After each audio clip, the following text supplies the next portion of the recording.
E agora enfoquemos o assunto na fé. Não? A responsabilidade é de todos nós, a espiritualidade é uma ascensão, não? Da consciência. Conforme você vai se espiritualizando cada vez mais, a consciência vai se abrindo, vai se elevando a consciência. Isso se chama ascensão. A ascensão é conforme você vai compreendendo este mistério que é Deus. E aí então começa a vir um certo conflito, não? Existencial, que você começa a descobrir, a se aproximar desse mistério Deus.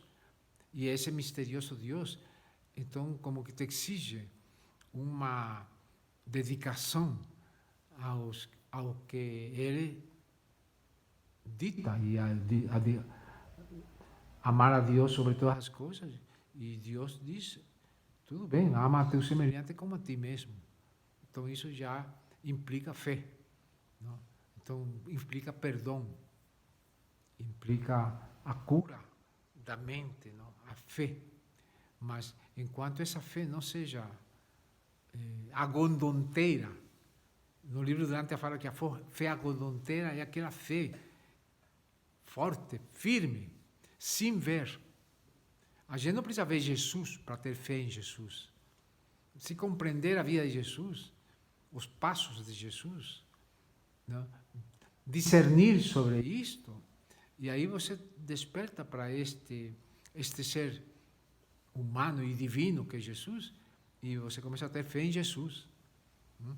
E a fé em Jesus é ter fé em Deus. Quem vê o Filho, vê o Pai. Não? Então, o Filho é mais fácil ficar em nosso campo de consciência, o Filho. Por isso que Jesus fala, ninguém vai ao Pai senão por mim. Então, para nós chegarmos ao paraíso onde está o Pai, precisamos ter fé. Mas a fé em Deus começa em a fé que temos pelo Filho. Não? O Filho que fala, eu sou filho de Deus. E você tem que acreditar que é verdade, que Jesus é o Filho de Deus. E quando ele diz, nós todos somos irmãos, filhos do mesmo Pai, então temos que acreditar que isso é verdade. Mas para essa crença de que tudo isto é verdade, precisamos fé. Então a fé, ela não é tão fácil assim, não? Às vezes pouca fé, mas parece que vamos perdendo nossa fé por causa das dificuldades de nossas vidas. Às vezes as coisas acontecem de uma maneira muito dolorosa e a gente então, a fé fica, não fica muito firme, mas essa fé vai aumentando conforme então continua você vivendo, e existem muitas situações na vida que você precisa fé. Então são situações que você não consegue resolver assim, humanamente falando só, sem fé. Então precisa fé. E esta fé é uma fé que você vai acrescentando à tua vida com mais força, cada vez mais força, conforme vai se aproximando de Deus. Então é isso que a fé remove montanhas. Então, essa fé é agodonteira. É uma fé que não precisa você ver para crer. Não? Porque tem muita crença que não é fé, é crença. As religiões, todas são crenças. Agora, a única religião verdadeira é quando você transcende as crenças. Já não, você não vai a uma igreja por crença, ou porque o pastor fala bonito, ou porque te falaram que essa igreja é a melhor, ou por causa dos rituais, das cerimônias nas igrejas, por causa do guru da igreja, não? Do padre, o bispo da igreja, o pastor da igreja. Então você já começa a ver, a diferenciar, não? O que é a crença da fé. A fé supera a crença. Você pode ter uma crença, mas ela é ilimitante dentro dos parâmetros da igreja que você frequenta, não, da religião que você tem. dentro das múltiplas religiões que existem aí. Você opta por uma, aquela que você encontra no teu caminho, ou que você simpatiza com alguém e você então vai na conversa de um pastor, de um guru, de um padre. Então aí isso daí é crença. Agora, quando você começa apesar da crença, independente da crença, uma situação difícil, que você precisa elevar-se por cima dessas dificuldades, que você precisa viver essa dificuldade, que não existe como não viver essa dificuldade, ou uma tragédia às vezes, aí precisa fé. Aí que está a fé. É a fé que te acalma, a fé que te dá uma esperança. Mas a fé, quando tem uma esperança, ainda é pouca fé. Não é fé agondonteira. A fé agondonteira, perdão. A fé agondonteira é quando você não precisa nem esperança. Você tem certeza que você está dentro da lei divina de Deus.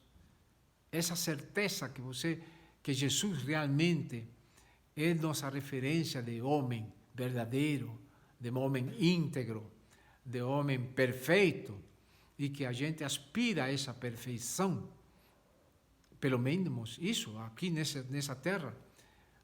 A referência de perfeição que nós temos para ter fé nessa perfeição é Jesus Cristo. Tem gente que tem como referência grandes avatares da humanidade, não? Por exemplo, pode ser Buda, pode ser Lao Tse, pode ser Krishna, pode ser Maomé, não? Mas isso não implica numa fé assim agondonteira, dinâmica, quando você começa a perceber que realmente Jesus é nosso irmão, que Jesus é um ser humano que nos mostra que esse ser humano é semelhante a Deus. Por isso que se diz, se você percebe o Filho, se você vê o Filho, você também vê o Pai, porque a índole ética, moral, o valor dessa vida é parecida, é semelhante a de Deus. Então você não precisa ver Deus. Vê o Filho e já você, vendo o Filho, você acredita no Pai. E conforme você tem mais convicção no Filho, no caso aqui Jesus, nosso irmão mais velho, quanto mais convicção a gente tem no Filho, mais fé nós temos no Pai. Porque aí confiamos no Filho, que é nosso irmão, e nosso irmão de fé. Não? Pois Jesus foi um ser humano que teve fé, agondonteira, mas ele não sabia que ele era Deus. Quando ele começa a perceber que ele é realmente o Filho de Deus, aí ele, categoricamente, ele já não precisa ter uma fé limitante. Não crença limitante, mas a fé não é limitante. A fé é acreditar sem ver e ter certeza. Então essa fé aumenta quando você tem certeza, essa certeza que Jesus tinha quando ele percebeu que era Filho de Deus. Essa certeza é fé, agondonteira. Mas até essa fé Jesus supera. A fé agondonteira. Já não precisava ter fé. Jesus teve a convicção. Eu sou Deus. Eu sou Filho de Deus. Ele teve essa convicção. Já ele superou, transcendeu a própria fé. Não precisa mais de fé porque ele está vivendo a verdade. Eu sou Filho de Deus. Eu sou perfeito igual a meu Pai. Eu sou imortal. Nunca me vai faltar nada, porque eu tenho tudo. Tudo. Nada, absolutamente nada. Eu sou perfeito. Nada me vai fazer mal. O que chamam de morte. Isso é falso. Porque eu não sou o corpo, eu sou a alma, eu sou o espírito junto com meu Pai. Isto é a fé. Então, recapitulando, responsabilidade é o início da percepção espiritual, é a responsabilidade, a verdadeira responsabilidade.